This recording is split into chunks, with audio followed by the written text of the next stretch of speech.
असं खाऊक जाय होतो हा. हे तोंडात दिलो ओके. असं तोंडात गेलो हा. आणि इतक्यात ह्याका धरलो याचो झालो गेम. अच्छा म्हणजे अच्छा त्याची अरे पुढचे 2 दिवस सुद्धा ओके. पण संकष्टी अंगारी काय आहे? माजरांची नाही ना पण. नमस्कार, स्वागत आहे तुमचं प्रतीक देसाई यांच्या यूट्यूब चॅनलवरती. तुम्हाला प्रश्न पडला असेल की प्रतीक देसाईच्या नावाने इथे हा कोण नवीन जागृत झाला व्हिडिओची सुरुवात करतोय. तर त्याचाच मित्र सुशांत कदम. सो हे त्यांचं घर. आणि तसं पाहायला गेलात ना तर दुपारचे 11:15 झालेत आणि 11:15 वाजता देखील कोकणामध्ये थंडावा जाणवत आहे. तर इकडे पाठीमागे ही जी आहे ती सुपारीची बाग. अतिशय थंड वाटतं या ठिकाणी आणि वाऱ्याचा जोत चालू आहे ज्याच्या जोताने झाडाची पानं हलत आहेत. इकडे तुम्ही बघाल तर सुपारी सुकत घातलेल्या आहेत, इकडे काजी सुकत घातलेल्या आहेत आणि या ठिकाणी आता आपण थेट जाणार आहोत ते प्रतीक देसाई काय काम करतायत ते बघण्यासाठी. हे बघा या ठिकाणी प्रतीक देसाई सज्ज झालेत आडाळ्यावरती आणि या ठिकाणी त्यांनी 2 मच्छी आणल्यात. 3 प्रकारच्या मच्छी आणल्यात. मच्छी नाही, मी थोडा मुंबईचा आहे, थोडा समजून घ्या. मच्छी नाही, मासे सॉरी, चुकी मुंबईचा वेडा पिसा. तर हातात आहे तो कोणता मासा? राणी मासा. ओके. असा पूर्ण कोतळा बाहेर काढतायत. ऍक्च्युली मासे साफ करणं पहिल्यांदाच केलं. मासे साफ करणं ही देखील एक तसं पाहायला गेलात ना तर कला आहे. हे बघा, म्हणजे त्याचे पूर्ण खवले वगैरे पूर्ण तासून काढायचे, त्याची पिस सगळे उडवून द्यायची. हा आहे राणी मासा. त्याच्यानंतर अजून काय रे? बांगड्याची शिकार दाखवायची. बांगड्याची शिकार. बांगड्याची शिकार कसलो मासो खाल्ल्यानंतर माहित नाही. चालू आम्हा इडवो चालू आम्हा म्हणजे माशानेच माशाला खाल्लाय. माशात मासो खाल्ल्या. छोटासा पापलेट सारखा दिसतो. पापलेट सारखं मासो पण ते कसलो मासो ह्यो? पण मला एक प्रश्न पडलाय, माशाने माशाला खाल्लाय पण तो मासा जसच्या तसं बाहेर निघाला. नाही पण ह्यो नाही मी काय सांगते तुका ऐक. तो बांगडो असं जाय होतो खाऊ घे का असं खाऊक जाय होतो हे तोंडात दिलो. ओके. असं तोंडात गेलो आणि इतक्यात ह्याका धरलो याचो झालो गेम. अच्छा म्हणजे अच्छा त्याचीच शिकार झाली. काय बोलतात इकडे प्रतीकची आई या ठिकाणी बाकीची तयारी करते. बघा तोंड उघड्या धरलं त्याचा हे बघ. ओके. बरोबर. मासे खातलं.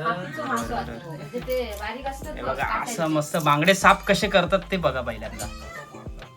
पहिले त्याचं तोंड पेचायचं, नंतर आतला कोतळा बाहेर काढायचा. ऐक असा जरा थोडासा नरम आहे. हा भुकीला होता म्हणजे त्याच्यामुळे तसं झालं. हे झाली सगळी. आणि 2 झाला. आणि तिसरा कोणता? तिसरा मासा दाखव. तिसरा मासा ही करली. हे बघ तिकडे करली. बघा केवढी छोटीशी आहे.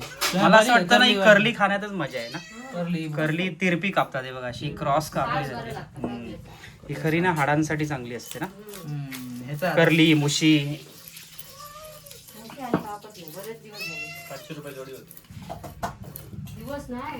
आणि या ठिकाणी मनी म्याव पण आहे. हे बघा म्याव, तुला पण मिळणार आहे, तुला पण मिळणार आहे. हे जे उरलेलं इकडे खाली जे पडले ना ते सगळे हिच आहे. आज याची मजा आहे. आजचा संडेचा एकदम काडाक मजेत जाणार आहे. अरे पुढचे 2 दिवस सुद्धा. ओके. पण संकष्टी अंगारी काय आहे? माजरांची नाही ना पण. मंगळवारी आहे. आम्ही सोमवार. चला आपण तोपर्यंत ना एक फेरफटका इकडे मारून येऊया. तर आता आपण या ठिकाणी सुपारीच्या बागेमध्ये आलेलो आहोत. इकडे ही छोटीशी विहीर आपल्याला या ठिकाणी पाहायला मिळते. बघा नितळ असं पाणी या ठिकाणी आहे.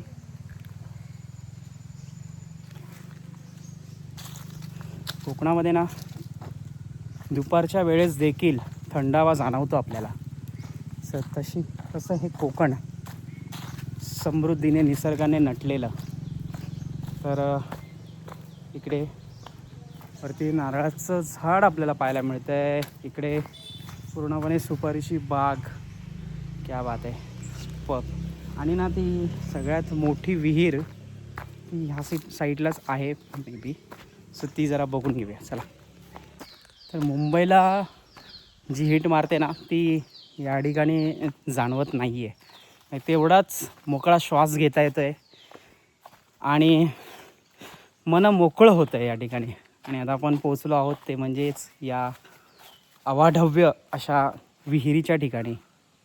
ती बघा, तीच ती विहीर जी तुम्ही नेहमी बघता. खरंच म्हणजे ना कोकणामध्ये खऱ्या अर्थाने जो दिनक्रम असतो ना तो हा असाच असतो. दुपारच्या वेळेस आंघोळीला जायचं. सो ते गावातली लोक हे अशा पद्धतीने मस्तपैकी दुपारच्या वेळेस आंघोळ करतात, खातात, जेवतात आणि त्याच्यानंतर एक वामकुक्षी घेतात. सो जेणेकरून सगळं काही सुरळीत राहील. आणि बघा जो माशाने पकडलेला जो मासा होता ना तो आपण नखला येते दिल्लीला घाली. बघा कशी तिने झाप मारली.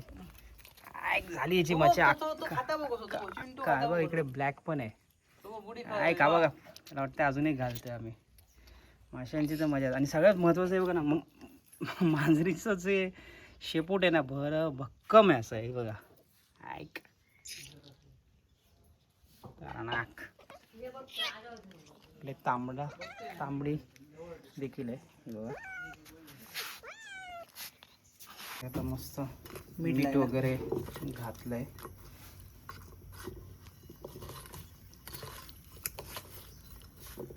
मॅरिनेशन करणार नाही, आगोळ घालणार फक्त. मॅरिनेशन चिकनला करतात. मिठाचा मॅरिनेशन. अवघाती जाऊ नये घेऊन मराने. पण बंटी मी काय म्हणतोय, आता तू हे 3 मच्छी आणल्यात बरोबर. तर या 3 मच्छींपैकी टॉपची मच्छी कोणती, म्हणजे सगळ्यात महागडी मच्छी कोणती? महागडे असे नाही, ह्याच्यापासून सगळे महागडे जातात. तिघांमध्ये कोणती महागडी? करली सगळ्यात महागडी. महागडी. आमका जरा बरी 1 नंबर करलीला देऊ शकतो. 2 नंबर मी अजून तो राणी मसो टेस्ट करून नाही, त्यामुळे 2 नंबर बांगडो. 2 नंबर बांगडा तुझ्या मते? माझ्या मते.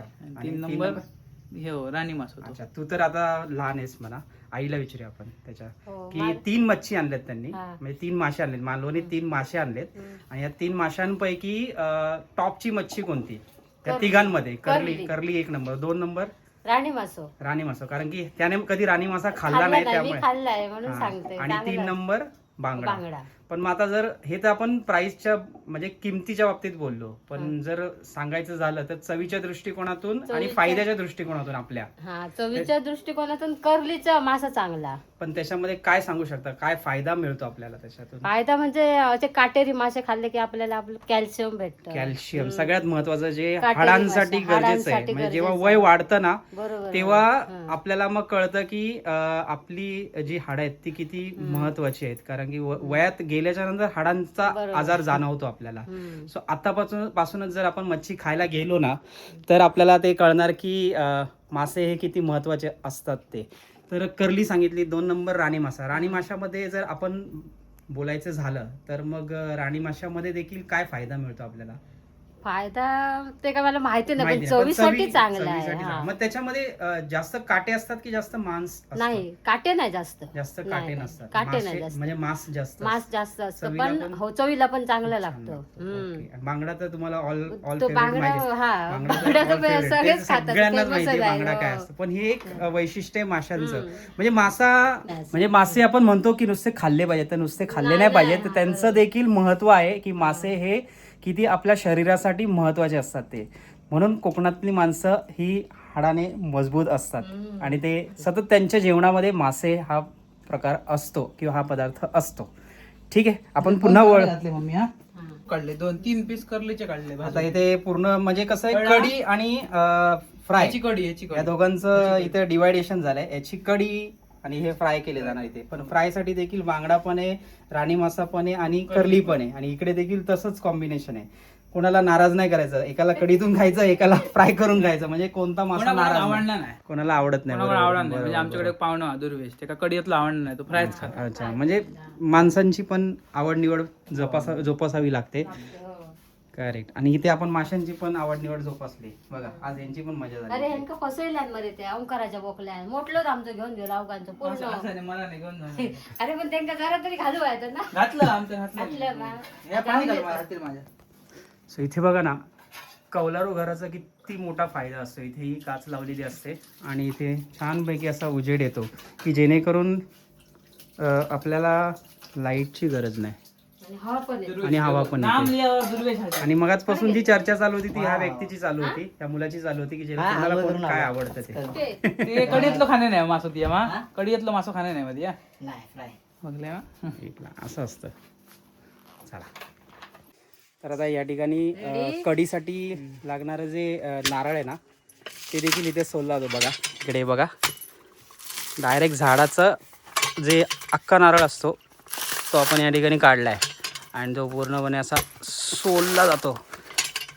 शहरामध्ये कसं नारळ खूप आधीच काढलेला असतो आणि त्याच्यानंतर तो तुमच्यापर्यंत येईपर्यंत तो पूर्ण अशी त्याची गोटी झालेली असते.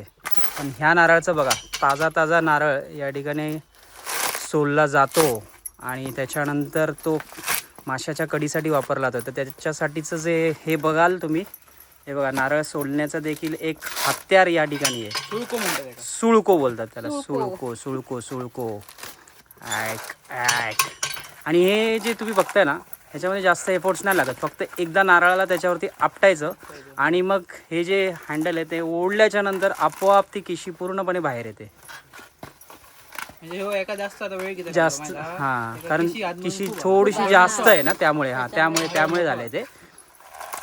बाकी ते काही नाही बघा. पूर्ण नारळ पूर्णपणे झाला बघा एक.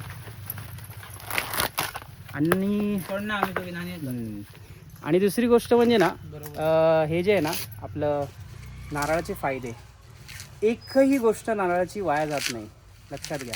म्हणजे नारळ फक्त पाणी आणि खोबरं याच्यासाठी वापरला जात नाही, तर नारळाचा एकूण एक भाग हा कोकणामधील व्यक्ती आपल्या जीवनामध्ये वापरतो. आता ही जी तुम्ही जी किशी बोलता ह्याला काय बोलतात? सोडण बोलतात. थोडं मला क्षमा करा, थोडंसं मालवणी माझं थोडंसं कच्चं आहे, परंतु सांभाळून घ्या. सोडण्याची किशी. आता ही जी किशी तुम्ही बघताय ना, ही किशी पूर्वी ना आता काथ्या आलेला आहे, परंतु भांडी घासण्यासाठी ह्याचा वापर केला जातो. याची दोर देखील बनवली जाते आणि जर जास्तच हे झालं असेल तर ते आपण चुलीमध्ये देखील वापरतात. ठीक आहे, आग करण्यासाठी. तर असं काहीसं हे बघा, हे नारळाचं किशी बोलतात त्याला. सो आता हा नारळ पूर्णपणे सोलून झाला आहे या ठिकाणी. आता जे नारळ फोडलं आहे त्याचं पाणी हे बघा, अतिशय थांबा थोडासा कॅमेरा ॲडजस्ट करतो. हे बघा, नितळ पाणी, थोडंसं कमी भेटलं आहे परंतु आहे.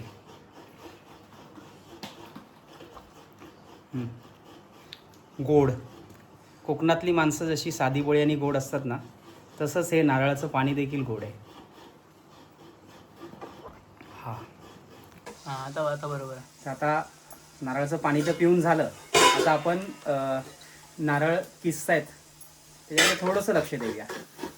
हे बघा, ते बंटी शेटच पुन्हा नारळ किसायला बसले. आज त्यांना आराम दिला व्हिडिओपासून आणि ती जबाबदारी मी घेतली आणि त्याला डायरेक्ट कामाला लावलंय. आतापर्यंत तो दुसऱ्यांचं काम तुम्हाला दाखवत होता, आज आपण त्याचं काम या ठिकाणी कॅमेऱ्यामधून पूर्ण बघणार आहोत. हे बघा कसं.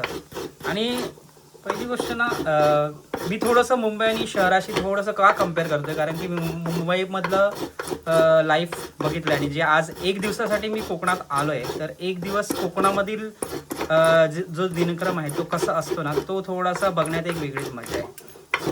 आडाळा देखील बघा कसा मस्त. ह्याला पण आगीत घालतात ना, ह्याला घालतात जसं कोयत्याला घालतात तसं. आम्ही खूप दिवस नाही घालू, पण घालतात ना, म्हणजे घालतो. नाहीतर कानस मारून धार काढली जाते. राईट. बघा ना, आता फक्त किती मिनिटं झाली किसायला घेऊन? 3-4 मिनिटच झालेत, पण अर्धा खोबरं किसून झालं, म्हणजे वाटी अर्धी झालीच. बघा, ती पण एक टेक्निक बघा ना, करंगळी कशी बाहेर पाहिजे, अंगठा कसा वरती पाहिजे, बाकीची उरलेली 3 बोटं कशी आतमध्ये पाहिजेत आणि आपल्या उजव्या हाताने पूर्णपणे त्या करंटीला पकडलं पाहिजे. असं काहीसं एक जजमेंट असते, म्हणजे ही आणि देखील या एक शेप मध्येच काप हे केलं Yes, correct बघा. एका साइडने एक साइडने काप करेक्ट करेक्ट बघा, ही देखील एक मी म्हणतो ना की कला आहे. म्हणजे खोबरं बघा ना कसं त्याने पूर्णपणे ही जी करवंटी आहे ना, पहिला वरचा भाग पूर्णपणे किसून घेतला, आता आतला भाग राहिलाय. सो आपण म्हणतो की हे हार्डवर्क आहे गावातलं, पण हे हार्डवर्क नाही, हे देखील एक स्मार्ट वर्कच आहे. जर तुम्ही डोक्याचा वापर करून जर ही कामं केलीत ना तरच ती व्यवस्थित होतात, नाहीतर होत नाही. आजपर्यंत जर तुम्ही डोक्यामध्ये हा विचार केला असेल की शहरातली लोक स्मार्ट आणि गावातली लोक हार्डवर्क करणारी, तर तसं काही नाही आहे. ते ज्वलंत उदाहरण या ठिकाणी आपण बघतोय.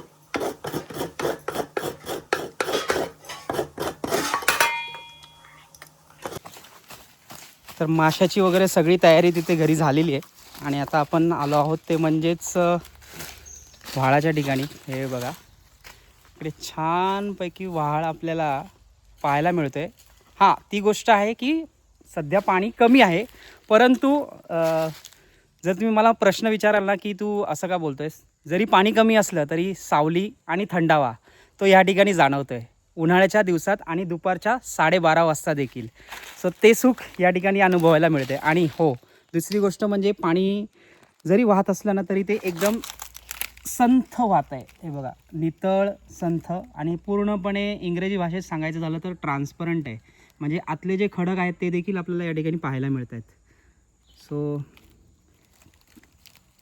आणि हो, दुसरी गोष्ट म्हणजे ज्यावेळेस पाण्याला स्पर्श केला जातो त्यावेळेस तो पाण्याचा थंडावा जाणवतो आहे, कारण की काळ्या दगडामध्ये पाणी हे थंड राहतं.